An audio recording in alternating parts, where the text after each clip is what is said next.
We're so glad you've joined us for the 6th month in the Digging Deep Men's Bible Study for the year 2019-2020. And this is our discussion today of Matthew 6, verses 16 through 24 about true treasure.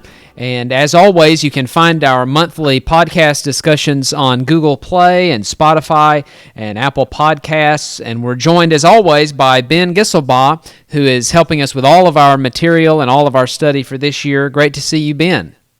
It's great to be here. I love being on this podcast with you. We're thankful for all of our diggers, and we have more diggers as always. We've had a number of people to join our Facebook group, and we're aware of some groups who are meeting to do this study corporately at various congregations, and we're thankful for all of the people for whom this may be the first podcast they've seen because they just began the study. And of course, it's not required that you complete every month of the study in order to participate. In other words, you don't have to go all the way back to the beginning of the Sermon on the Mount and do each month's worth of study.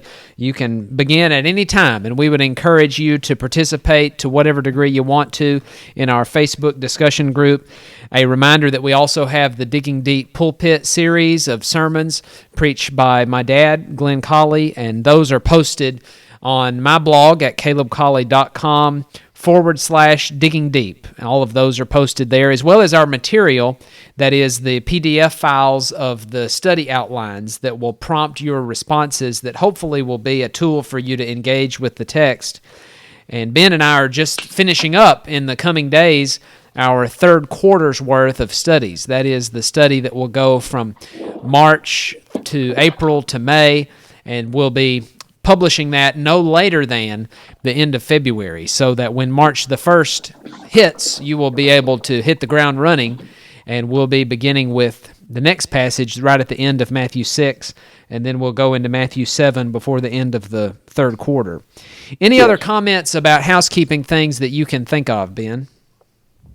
No, I'm ready to start digging. Okay, good. Well, we'll read our text together. I'll read Matthew 6, verses 16 through 24, and then we'll let Ben begin with making comments on this text. Whenever you fast, do not put on a gloomy face, as the hypocrites do, for they neglect their appearance, so that they will be noticed by men when they're fasting. Truly, I say to you, they have their reward in full.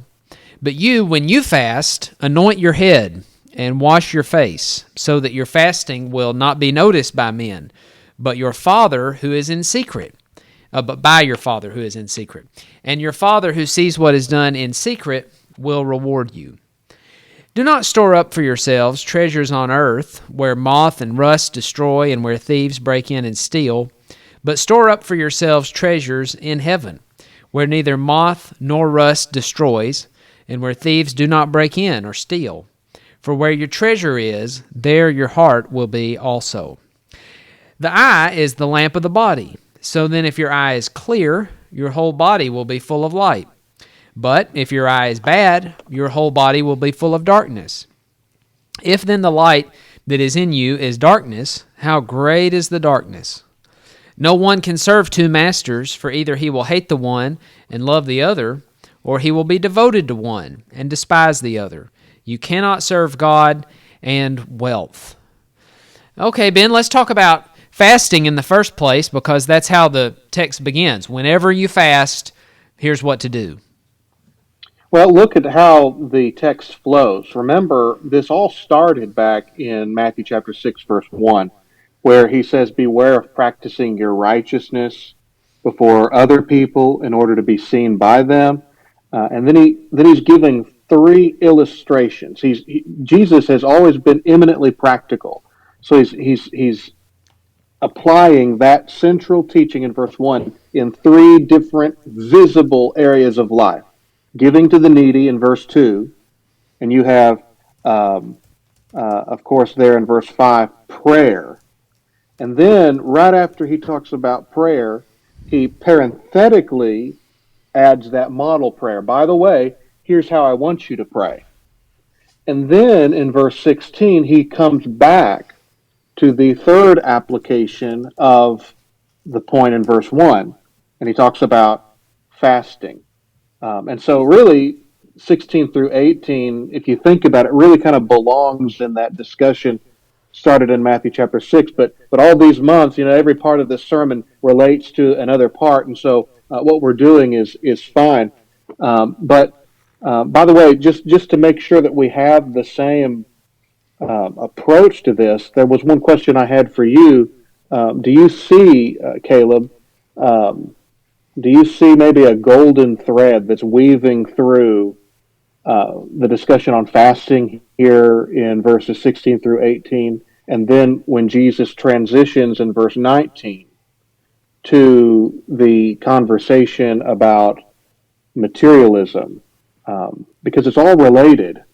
I just wanted to kind of think outside, with you to see if you saw some commonality between those two separate thoughts that he's presenting. If you fast in the way that Jesus prescribes, then a necessary implication of that is that you're putting emphasis on the spiritual rather than on the physical.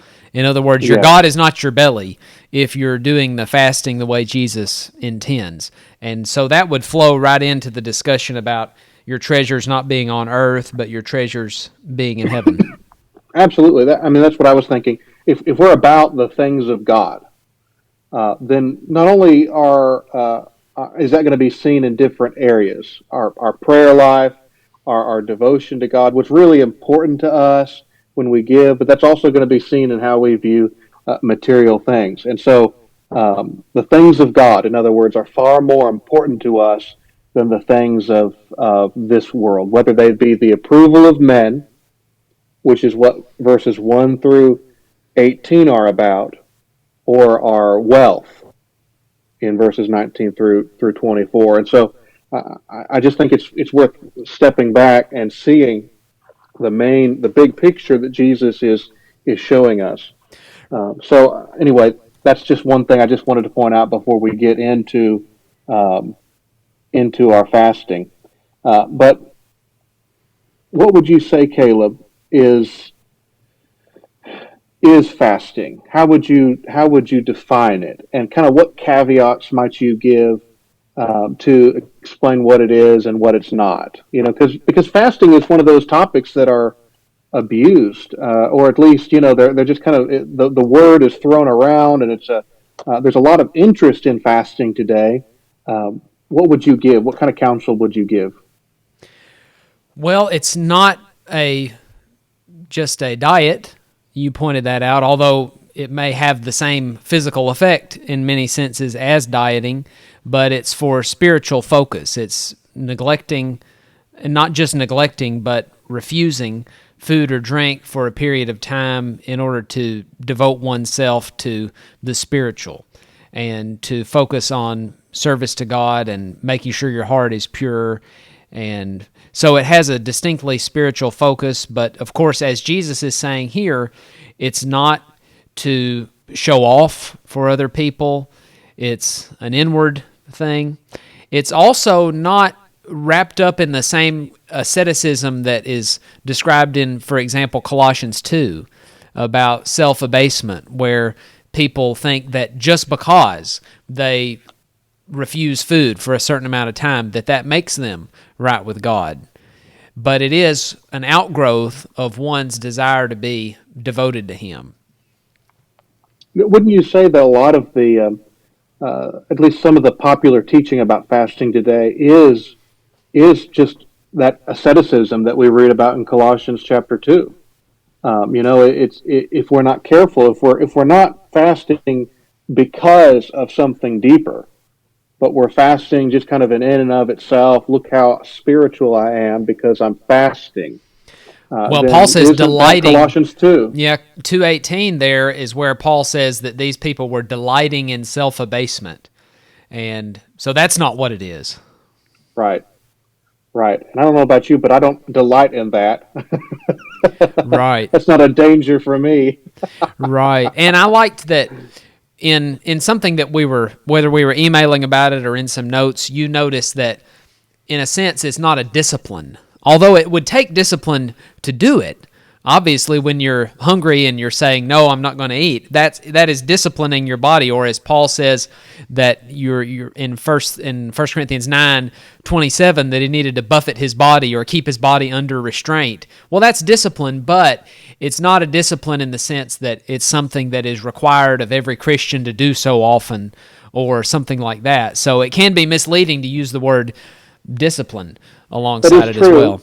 You will occasionally find lists of various Christian disciplines that people have formulated, but these lists are often not found in the Bible. And when fasting occurs on these lists of so-called Christian disciplines, well, that's not really something that we necessarily find in the Bible. That's something that man has really kind of caked into what would classify as a Christian discipline, because the Bible, there's actually, just as you and I have noted, there's such a striking de-emphasis on fasting, at least as the end all in the Bible. It's only mentioned as a means to the end, and not necessarily an object in and of itself.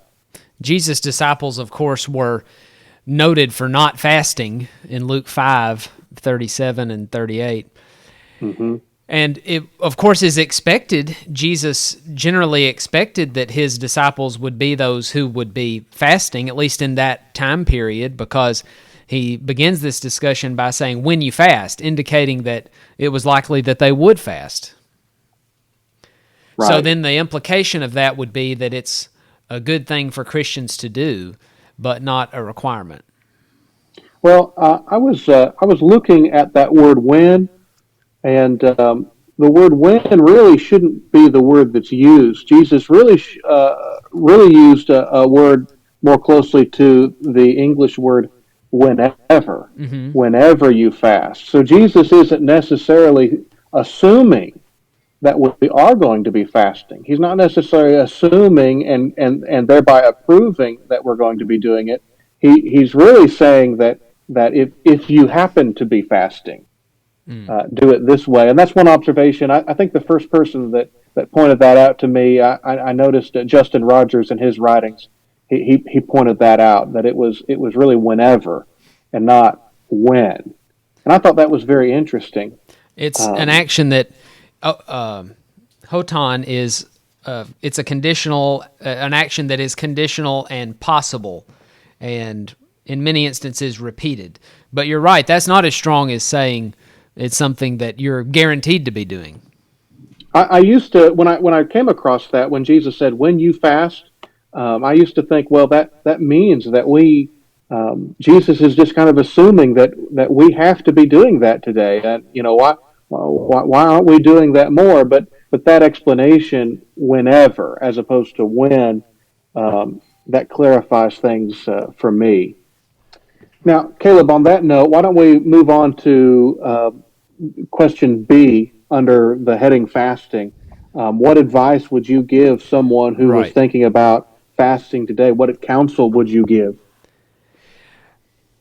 Jesus' words on this are very clear and helpful, and I think when he's telling them to not neglect their appearance and to not try to do your fasting in such a way that people will observe that you're fasting, the best practical advice is fasting should basically be a secret, that people shouldn't be able to look at you and tell that you're fasting, and you're not going around telling people that you're doing the fast. So it's not to be seen of men. You're not neglecting caring for yourself.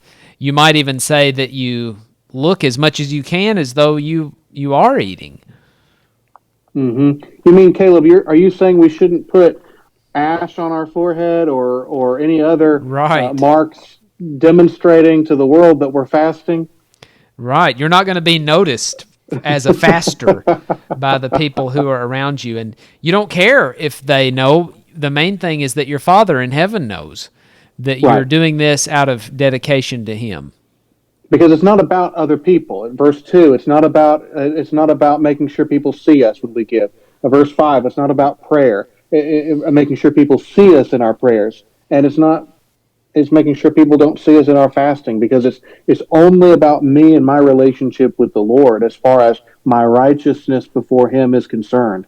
That's what matters, and that's what Jesus is communicating to us. And so we need to understand that there's another piece of counsel I would give, as I think we've already talked about. There's no biblical imperative in the New Testament to fast. That's another piece of information I would give, because fasting is always portrayed, I believe, especially in the both the Old and the New Testament, as being springing out of a contrite heart, or a pious heart, a heart that's devoted to God. You don't fast in and of itself just for the sake of fasting, and so that would certainly be true today. Don't fast so you can subscribe to this fad that people seem to have today about fasting. Look how good I am at depriving myself of food, as if fasting is an end in and of itself. And so it's important that we understand that it's not an imperative. In fact, Jesus, you'll recall in Mark chapter 2 and also in Luke, Jesus is defending his disciples who were not fasting. I mean, here the disciples are in the presence of Jesus, there in verses 18 through 20 of Mark chapter 2. And if there's ever a time where you would think someone would be at a spiritual peak, it's when you're in the very presence of the Son of God himself. And you wouldn't be fasting then? Well, his disciples weren't. And Jesus defended the fact that they were not fasting. And so I think that's a very interesting. The more I think about Mark chapter 2, it seems so counterintuitive to what we hear in popular religion today about fasting. And Jesus fed the multitudes, and Jesus ate fish with the apostles. And so food is a necessity of life, and the fasting is an optional thing, but can be a very helpful tool for us to focus for a time on devotion and take our attention off physical things. And as we said before, in the Old Testament, it may well have been a command for them to, in the case of the Day of Atonement. It's a little bit difficult to tell from Leviticus 16:29, although we have some commentary on it that must be taken into account in Isaiah 58, where God rejects their fasts. And so that would really be a more detailed discussion about how to try to determine if that is discussing a command to fast in the Old Testament. But it's not present in the New Testament. So it's an expedient, and we should, if we use it, we must use it well, just like those other expedients, and not be brought under any kind of slavery to it, as 1 Corinthians 6:12 and 10:23 teach, and also use it in a way that would edify the brethren. And in this case, the edifying of the brethren would mean that we are not trying to show off in our religion in front of them. Right. Okay, I'm content then to move on with our discussion to verse 19, where we begin to talk about having treasures in heaven rather than on earth. And Ben, obviously the point here is that we need to be investing ourselves in the afterlife and in those areas that will lead people to the right place in the afterlife, and not in trying to accumulate for ourselves worldly goods. Although it's not a sin to have worldly goods. And if we have them to the degree that we have them, we must be good stewards and use them rightly. So let's think about some passages, and I would just ask for your comment on this, thinking about some passages that would help us to understand how we should use our possessions and our wealth while we're on earth, how we should conceptualize what God expects of us as we use his money on the earth. Well, one passage that comes to my mind is, Jesus' words in Matthew chapter 6, 19 through 24. I mean, I'm just joking there because that's our passage. But what a great, this is Jesus. He's teaching us. He's creating the groundwork. This is how we are to think of wealth. This is how we are to do it. And it's interesting. He's not approving of wealth, nor is he disapproving of wealth, the material substances that we happen to own, the assets that we happen to own. All of that is just kind of a neutral thing. Jesus doesn't really care. What he cares about is our attitude toward those things. So it's not just about how we acquired our wealth, as Paul says in Ephesians chapter 4, verse 28, about how the thief, he says, let the thief no longer steal, but let him work honestly for what he has. But he doesn't stop there, because it's still just as wrong to live for materialism if you're gaining it honestly as opposed to stealing it, because both are going to damn your soul if we're not founding our attitude toward wealth on the principle that Jesus outlines in Matthew chapter 6. And so what does he tell the person who's working hard for his labor in verse 28? Well, he says, let him have something to share with anyone who needs. In fact, that needs to be his motivation. Why? Because it's not about here. It's not about the stuff that we can have, because our treasures have never been here to begin with. Our treasures are in heaven. And so that's the foundation that Jesus is leading for us. The Good Samaritan had wealth to share with the person he found, and he's commended for not having wealth per se, but for using it in the right way to whatever degree he had it. And we've all got to be reevaluating as we go through our lives, our attitudes and how they show themselves in our giving. Remember, John the Baptist commanded people to bring forth fruits meet for repentance in Matthew 3:8. And so our attitude has to be right, but that will show itself in what we're actually doing with our money. And we remember 1 Corinthians 16:1 and 2, discussing how we're giving as we've been prospered. And of course, our attitude's got to be right. It's a cheerful giving, 2 Corinthians 9:7, but it is a giving. And those actions will follow the attitudes that we have. And I think one good part of our question here was about investing our time and money in hobbies and recreation. And I thought it might be helpful for us to notice that it's not wrong to have interests such as these that are recreational and that provide for us some rest and some distraction from the busyness of life and a lot of the cares that we encounter. And of course, Jesus was not hard at work every second, although he was always pleasing God, but he had times of retreat, and he had times when he would be resting, like in the bottom of the boat in Matthew 8:24. And there was a time when Mary in Luke 10:38 through 42 was at the feet of Jesus, and she was using some leisure time there that Martha didn't have, and she was commended for how she was using her leisure time. And so we probably need more sermons about being more active than we do about relaxing more, but we want to emphasize that Christianity leads to a balanced life, and that we can legitimately spend time with our families, we can legitimately go on vacation, and we can legitimately go on down the line and think about things that allow us to not be burned out and things that allow us to enjoy being with our children and showing love to our family members and so forth. Right.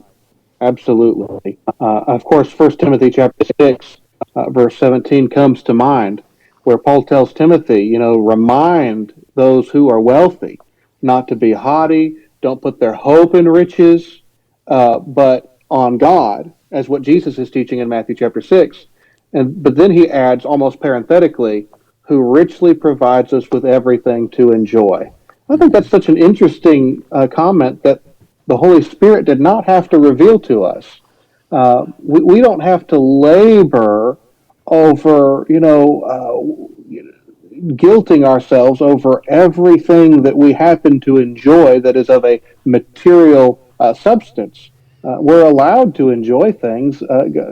God gave us, He's blessed us in so many ways with the goal, in part, of allowing us to enjoy in a legitimate way what He has given to us. But we need to make sure that we always enjoy our blessings in the context of Jesus' words in Matthew chapter 6. One of my favorite sections of Scripture on wealth is the long passage from Luke 12 through Luke 16. And so much of that has to do with how we think about material things. We're not afraid of the one who can kill the body. We're not worried about the material possessions that we have. We're not coveting material possessions from family or others. We're not forgetting to use money for the Lord's work and for the poor. In the case of the rich man who tore down his barns to build bigger barns, the rich fool, then we're taking a lower seat at a feast rather than wanting the prominent seat. And when we invite people to our feast, we're inviting the poor people, so we're not showing preferential treatment to the rich. We are thinking more about the value of people than the value of possessions, and that's the lesson, and part of the lesson of Luke 15, is that those Pharisees were really concerned about the value of a lost coin or a lost sheep, but not a lost soul. And then we have the discussion of the unrighteous steward, the message of which I believe is don't cheat people. In other words, I believe, and this is a longer discussion, but I believe Jesus was using some irony in his discussion there about the unjust steward. And then we've got, of course, the discussion at the end of chapter 16 about the rich man and Lazarus.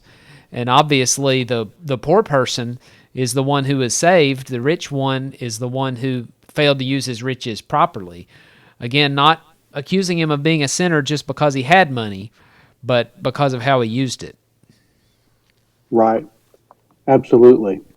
Well, moving on to Caleb, do you want to skip down to section B, number 4, where we think about 2 Peter chapter 3? Sure. What do you think about this? I mean, think about how this text is talking about the end of the age. The Lord's going to come like a thief. He's going to destroy the heavenly bodies. They're all going to be burned up, and I think that I tend to think that needs to be read just as it reads. There's going to be a destruction of the material universe, but why? I know there's some debate about the meaning of verse 10, but we need to remember that these words are no less true. If we have an interpretation of this passage that causes us to lose the truth that Peter is teaching, then we have an incorrect interpretation of that passage. The point that he's making is that we need to remember that our possessions, our treasures on this earth, are going to be burned up. They're transient. They are permanent. Someone might die, and we might hear someone ask a family member at the funeral, how much did they leave? Well, the answer is always all of it. They left all of it, and we're going to leave all of it. And if the Lord comes back, we're going to lose all of it. If not in some of these things that Jesus describes with moth and rust, we're eventually just going to lose all of it through the destruction of the earth or through death. Verse 14 says that we've got to be diligent to be found by him in peace. Everybody can obey the command to be diligent, just as Peter says in 2 Peter 1:5, before he gives the Christian graces or virtues. We've got to be diligent to develop those character qualities. And we've got to be diligent or watchful about how we use our material possessions, or otherwise we might be ruled by them. In other words, we've got to make sure we, as good stewards, are spiritually ruling over the possessions that God has entrusted to us, rather than allowing them to drive a wedge between us and God. That would be a terrible thing, wouldn't it, if blessings God gave us were the reason that we were unfaithful to him. Right. And I've heard of cases, of course, we've all known of people who got washed away in materialism, but I remember a case one time where there was a Christian couple, not where I'm preaching, but at a different place, and they had children and then subsequently had become lax in their service in the church and had begun missing worship services, and whereas they used to teach Bible class, they weren't teaching Bible class anymore. And I knew about this case where someone said to them, what's happened? You're not participating in the work of the church anymore. And they started talking about their children and how busy they were with their children now. And we've got these two little kids, and we just can't seem to have time to do things in the church anymore. And I was just thinking that's a tragedy to blame your kids, which are gifts from God. And you probably prayed that God would give you those kids, and now you want to hold them up as an excuse. And sometimes people will do that with material possessions. In other words, we've got a great job that's giving us a lot of income, and sure, it means we can't be involved in the work of the church, but that's just using a blessing that's from God, that is the opportunity to work, the opportunity to make a living, and abusing it in such a way that you would legitimize your unfaithfulness based on that blessing. Right. And people do that with possessions a lot, I guess.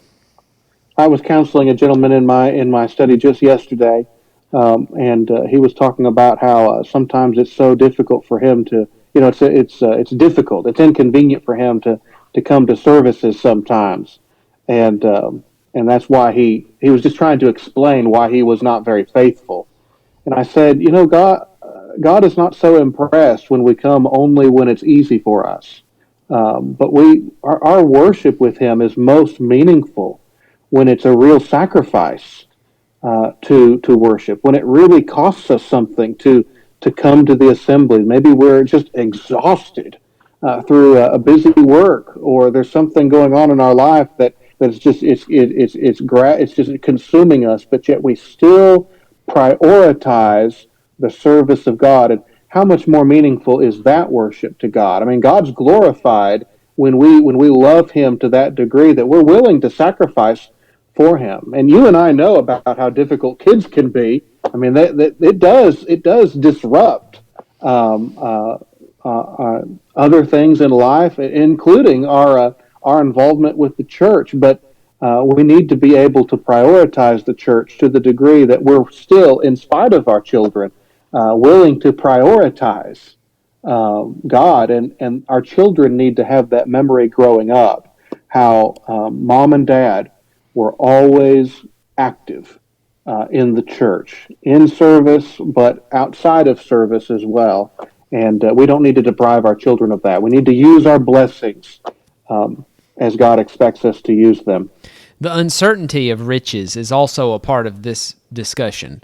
Right. Because the thief can break in and take them. They will wear out. That is, rust corrupts, moth corrupts.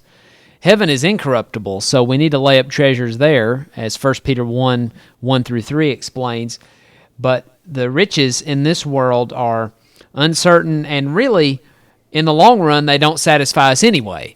And that's the message of Ecclesiastes. If we try to be happy... Ecclesiastes chapter 5. Yeah, if we try to be happy by accumulating this world's goods, it's going to be unsatisfactory. The eye is never full of seeing, and the ear is never full of hearing.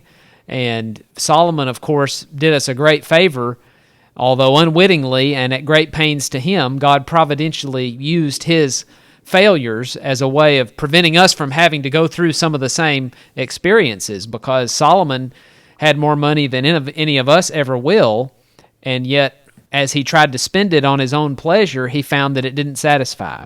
Without God, money will not be any satisfaction to us, at least in the long run. Although there is temporary pleasure associated with being able to spend money, it doesn't provide ultimate contentment. And so there's always going to be something else we could buy, and there's always going to be somebody who has something that we don't have, and there's always going to be a next thing that comes out. And so we've got to be learning to be content, as Paul had learned to be content in Philippians 4 with whatever he had at the time. Absolutely. Because we can be content with God. Godliness with contentment is great gain. Absolutely. Ecclesiastes chapter 5, verse 10, he who loves money will never be satisfied with money. I mean, that's pretty blunt, isn't it? That's right. And that's true. If we're living for the here and now, we're never going to be satisfied with it. Caleb, where do you propose we go now? How about let's look at this section on the eye in verses 22 and 23. What does it mean about the centrality of the eye and I'm from Alabama, so I say I, but a lot of other people would say I, and sometimes I lapse into a non-Alabamian way of saying it too. But when we talk about the eye as the lamp of the body, what is meant? What is Jesus talking about? We don't usually use that language other than when we're talking about this passage about the eye being the lamp of the body. Well, you think about the well, he's talking about the eye and having good vision as opposed to bad vision. If you have good vision, 20/20 vision, you're able to focus on something. You're able to focus on it. You're able to set your mind on whatever you're looking at, as opposed to the man with poor eyesight. If you've ever talked to someone that has double vision, or maybe their eyes are pointing in two different directions, and sometimes you don't know which eye to look at. You have a man that maybe has two operational eyes, but they're not coordinating, and they're looking at two different things, kind of like maybe a gecko is looking at two different things. Well, that's no way to live. You're living in darkness because you're not able to get your bearings straight. You don't know. I mean, as Jesus talks about, you have two masters, but in reality, you can really only follow the law of one master. They might be in agreement many times, but at the end of the day, you can only follow the law of one master. Otherwise, you have divided loyalties, and so you have this picture that Jesus is giving us of double vision. We're not able to focus on it, and as a result, we're walking in darkness. And what's ironic is so many people who have double vision, they don't know they're living in darkness, but they are. So we're connecting, perhaps we might say it this way, verse 21 with verses 22 and 23, saying that our treasure or our priority is represented by our eye. And we might say our moral values or what we think is very important. That will be dictating how our lives go. So let's think of the eye then as our moral vision or our outlook on what's important. What am I obligated to be doing with my life? How should I organize things? So it's the guiding principles. Does that make sense? Is that fair? The guiding principles of our lives. And if that foundation or that starting point, all these are metaphors, but if that focus is off, then we'll be stumbling around. In other words, there'll be a lot of particulars that we'll get wrongly if we get wrongly this first part, which is our commitment or our moral starting point, being anchored to Christ. Divided loyalties are a great tragedy. Think about the church today. It could be that the church in America is so impotent because of divided loyalties. There's so many divided loyalties among us. You have so much tunnel vision, or not tunnel vision, but double vision going on, where we're trying to serve two masters at the same time. But it's amazing how effective we can be for the Lord if we are focused on Him. You find that in Acts chapter 2, for example, where and I think if memory serves right, I think you especially see it in the King James where they were of one mind, and think about how the early church was, how effective it was, how it was just experiencing phenomenal growth because they were all of one mind. The opposite is true, and I think we see that in Genesis chapter 6, I believe, where you find, well, not Genesis chapter 6, but Genesis chapter 11, verse 6, where you have the Tower of Babel, and you have all of the people in the world, all of the nations working on the Tower of Babel. And what does God say? I think it's so interesting. And I still don't understand it entirely, but maybe I understand it enough to make this point. But God says they can accomplish anything they want. And it says that in the context of they were all speaking the same language, they all had the same goal. And when we all have the same single-minded devotion, think about what we can accomplish both for evil in Genesis 11 case or for good in Acts chapter 2. And Jesus is saying we need to decide right now who our master is going to be. We can't serve both. We just need to decide. And it's also kin to Revelation chapter 2, or Revelation chapter 3, where don't be lukewarm. Be cold or hot. Make up your mind, but don't be lukewarm. And Jesus is saying the same thing here. Make up your mind who your master is going to be.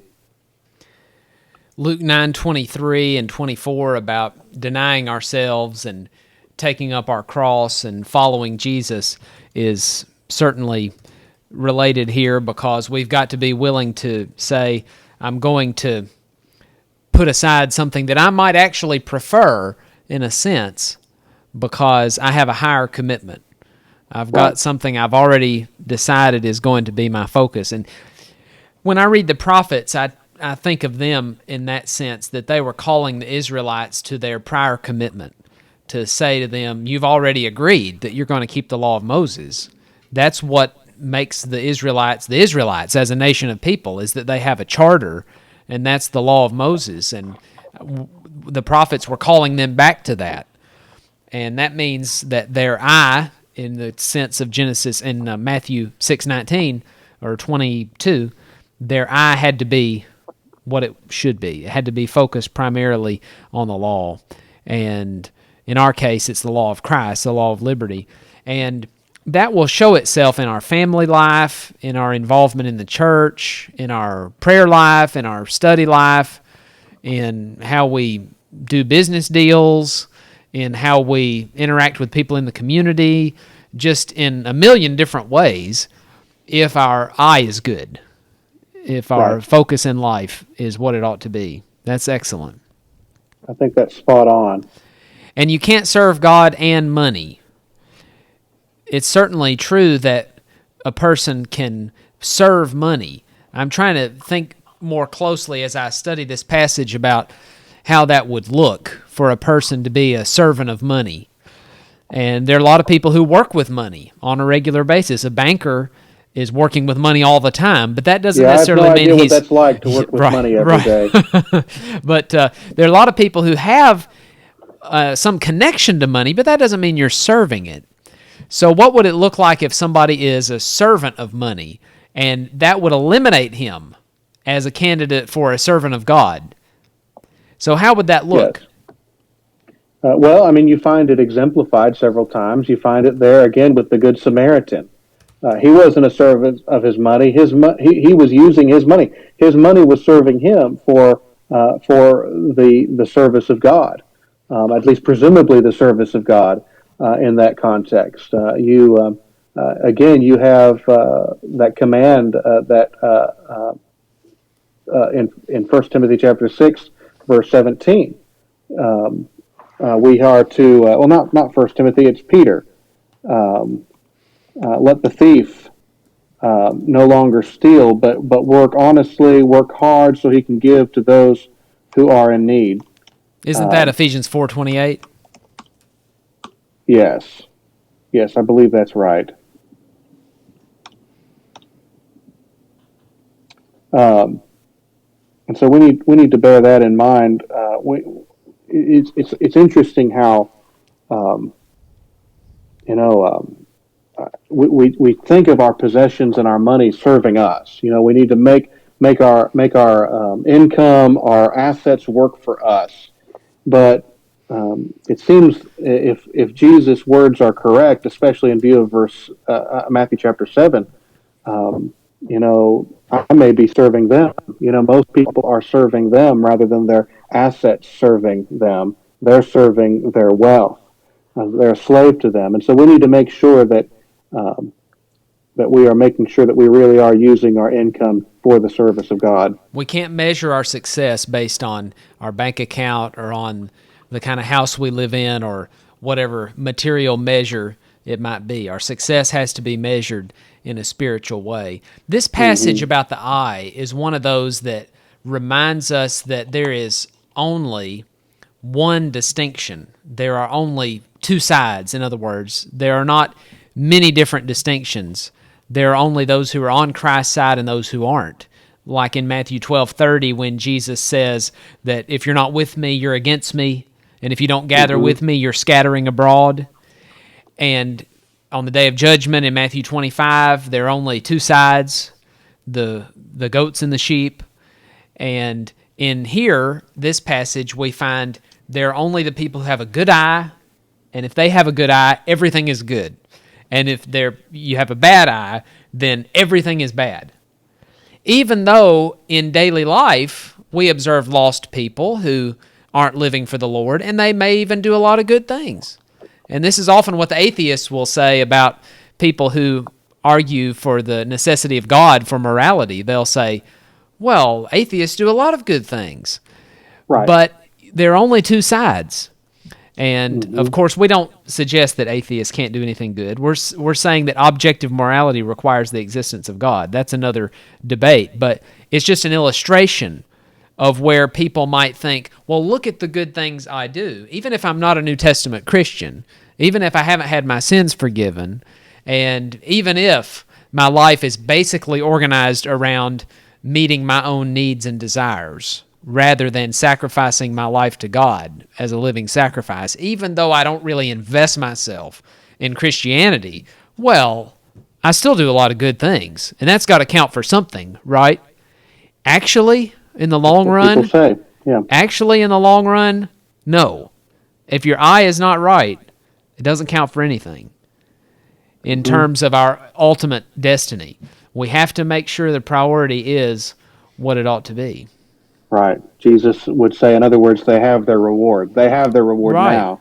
You got to decide. This whole passage, I keep coming back to that in my mind too. This whole passage is, when do you want your reward? Do you want it during this life, or do you want it for eternity? And that's the lie of Satan. He says, I can give you heaven, and I can give you heaven now, rather than heaven in the hereafter. Yes. Well, Ben, we've walked through our passage. We haven't exhausted it by any stretch. We could talk more about Jesus' self-denial as an example for us in Philippians 2 and Hebrews 2 and other passages, but we probably are about out of time with our podcast for today. So would you like to have any summary word or any last word about either about the fasting that we discussed, or about the eye, or about serving God rather than money, or treasures in heaven, or anything like that? The only thing I would say is something that we already know, but you can't be reminded of it enough. Every material thing I have already belongs to God, and someday I'm going to have to give it up. And so do I live in view of the fact that it's already His, and I'm going to have to give it up anyway, so I might as well use it for His glory now? Or am I doing it for my own service? Right. And we've got to be faithful stewards, as 1 Corinthians chapter 4, verses 1 and 2 teach, and as Matthew 25 teaches about the man who had the wise and the foolish stewards, and not bury our talents in the ground, but make sure that when we go before God in judgment, we can say, here's what you entrusted me with, and here's what I tried to do to encourage people to be part of the kingdom and to edify the kingdom. And surely, every time we study this passage, we're reminded that that's a task that's very urgent. And we appreciate your contribution. If you're a part of our Digging Deep group, thank you so much for your study and your work. I know that more study is going on than Ben or I know about, but we appreciate your participation, and we will be posting the next quarter's worth of study. We're hard at work on that, and it'll be ready to go by March the 1st, so watch the Facebook group for a post notifying you to go to the blog to download the next 3 months' worth of study. And I suppose before too long, we'll be announcing the next year's worth of study. We'll be announcing a new topic. We're about halfway through this year, so we're thinking about what we might do for next year.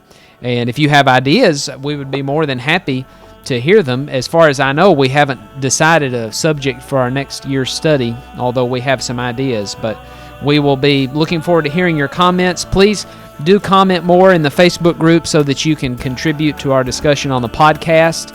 And remember to download these podcasts if you like through whatever podcast service you use.